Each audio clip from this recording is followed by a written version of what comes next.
бо дуруди дигарбора аз дафтари марказии радиои озодӣ дар шаҳри Прага Шалоги хоҷа ҳастам. Чун ҳамеша дар соати расода бо вақти Прага дар хидмати шумо азизон бо сархати хабарҳои тозаи Тоҷикистон ва ҷаҳон ва ҳамин гуна шуморо баъд аз 3 соати дигар боз мунтазир мешавам дар пахши мустақими барномаи хабарии радиои озодӣ ки соати 1 бо вақти Прага ва соати 4 бо вақти душанбеву соати 3 бо вақти Русия пешниҳоди шумо азизон мешавад. Хуб, қабл аз он ки барномаи хабариро тақдими шумо кунем, нигоҳе меандозем ба сархати хабарҳои рӯз ва мебинем ки кадом мавзӯъро мо баъдан дар барномаи хабарӣ матраҳ хоҳем кард. раиси вилояти Хатлон дигар шуд. Қурбон Ҳакимзода раиси вилояти Хатлон таъин гардидааст. Дафтари матбуоти раисати ҷумҳурии Тоҷикистон рӯзи 14 январ аз тағйироти густурдаи кадрӣ дар шумори аз ниҳодҳои давлатӣ хабар дод. Тибқи фармони раиси ҷумҳурии Тоҷикистон Давлатшоҳ Гулмаҳмадзода аз мақоми раиси вилояти Хатлон барканор ва ба ҷои ӯ Қурбон Ҳакимзода раиси нави ин вилоят таъин шудааст. Бар пояи иттилои расмӣ Қурбон Ҳакимзода то замони таъин шуданаш ба ин мақом дар вазифаи раиси Кумитаи давлатии идораи замин ва геодезии Тоҷикистон кор мекард. дар бораи мақоми нави ҳам акнун собиқ раиси вилояти Хатлон Давлатшоҳ Гулмаҳмадзода ва тағйироти дигари кадрӣ дар барномаи хабарӣ бароятон хоҳем гуфт. худсарии милисаҳои рус ва ё латтукуби навбатии муҳоҷири тоҷик дар Москав ин бор ҳақталабии як шаҳрванди Тоҷикистон ки ҳамзамон шиносномаи Русияро низ дорад боиси он шуд ки ӯ ва бародарашро соатҳои зиёд дар шӯъбаи пулис нигаҳ доранд.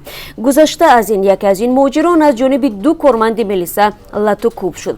эҳтимолан ин ду шаҳрванди Тоҷикистон ба балоҳои аз ин бештар низ метавонистанд гирифтор шаванд агар ҳомиёни ҳуқуқи муҳоҷирон ба ин қазия дахолат намекарданд. Тафсилоти ин ҳодиса, наворҳои баҳсу кашмакаши муҳоҷирон бо кормандони пулис ва ҳамин гуна латту куби рӯйрости онҳоро ки низ наворбардорӣ шудааст ва ин сабтҳо дар дасти радиои озодӣ низ ҳаст дар барномаи хабарӣ пешниҳоди шумо мешавад.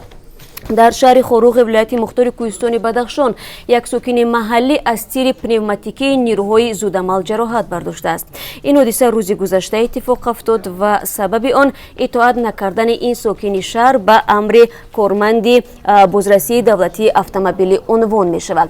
кормандони омон замоне ба ҷои ҳодиса омаданд ки падари боздоштшуда ва як ида сокинони шаҳр таҷаммӯъ мекунанд. дар ин бора шумо метавонед тафсилотро аз барномаи хабарӣ тамошо кунед. аҳмақии ҷавонон ҳудуд надорад ва ё сафар бо метро бидуни шим. ҳудуди 50 нафара ҷавонони Прага шоми дирӯз дар маркази шаҳр шимҳои худро бадар карданд. ин гурӯҳ баъдан вориди шабакаи метро шуда тавассути он гашту гузор намуданд. аҷиб аст ки ин амали ҷавонон паёми сиёсӣ ва иҷтимоӣ доштааст. оё сокинони Прага дар мавриди ин кирдори ҷавонон чӣ назар доранд? баъди 3 соат дигар тафсилот пешниҳоди шумо хоҳад шуд. парванда то ба додгоҳ нарасид. ду корманди милиса ки ба шиканҷаи гурӯҳии сокини ноҳияи Ёвон муттаҳам мешуданд аз ҷавобгарӣ озод шуданд. Шаҳбоз Аҳмадов дар моҳи октябри соли гузашта зимни суҳбат ба радиои озодӣ иддао карда буд ки маъмурони милиса ӯро 4 рӯз азият карданд то ҳамла бо корд ба як сокини ноҳияро бар дӯш бигирад. ӯ баъди ёфт шудани муттаҳами аслӣ дар ин ҷиноят аз боздошт озод шудааст ва баъдан нақл кард ки чӣ гуна дар боздоштгоҳ ӯро шиканҷаи шадид карда буданд. эттилофи зидди шиканҷа акнун аз қатъ шудани парванда нисбати ду корманди милисаи муттаҳам розӣ нест. чуну чарои инро метавонед дар барномаи хабарӣ бишнавед.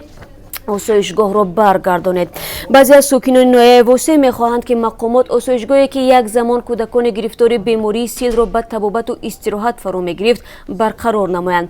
ҳоло бинои он барои сокинони бехона ба ҷои истиқомат ва ҳезумхонаву оғили онҳо табдил ёфтааст, дар ҳоле ки то соли 1997 ҳар сол дар ҳамин осоишгоҳ садҳо кӯдакро барои муолиҷа ва муоина меоварданд. ваззи феълии собиқ осоишгоҳ ва ҳамин гуна шикояти сокинонро дар як гузориш тақдиматон мекунем. баъд аз 3 соат дигар дар пахши мустақим дар Озодӣ видео канали расмии мо дар YouTube ва ҳамин гуна дар www.ozodi.org ки вебсайти расмии радиои Озодӣ ҳаст. агар дар пахши мустақим натавонистед барномаи моро тамошо кунед, пас боке нест, метавонед биравед ба шабакаҳои иҷтимоӣ ки онҷо радиои Озодӣ саҳифаҳои махсуси худро дорад ва ҳар хабару гузорише ки мешавад аз ҷумла сабти барномаи хабарӣ низ дар он шабакаҳои иҷтимоӣ гузошта мешавад. аз ҳамроҳии шумо, аз ҳамкории якояки шумо мо кормандони радиои Озодӣ сипосгузор ҳастем ва ташаккур мегӯем ки пайваста хабару гузоришҳоро аз мо дар субҳи барвақт ва ҳамин гуна дар ҷараёни рӯз ва дар давоми рӯз пайгирӣ мекунед. اگر شما نیز شاهد یگان حادثه شدید و یا عکس و نواری دارید که میخواهید در برابر شما دیگران نیز آنها را ببینند و اگر به واسطه خود شما مؤلف این نوار و ویدیو و اینکه عکس باشید پس استیلا نکنید، با ما تماس بگیرید و هر موادی که دارید به ما ارسال کنید. ما بعد بررسی این مواد فرستاده شما را حتما در برنامه خبری و اینکه بعدا در سایت آزادی ویدیو در یوتیوب خواهیم گذاشت. با امید همکاری بیشتر و با دیدار و با امید ملاقات نوبتی در پخش مستقیم بعد از 3 ساعت دیگر همه شما را منتظر می‌شویم.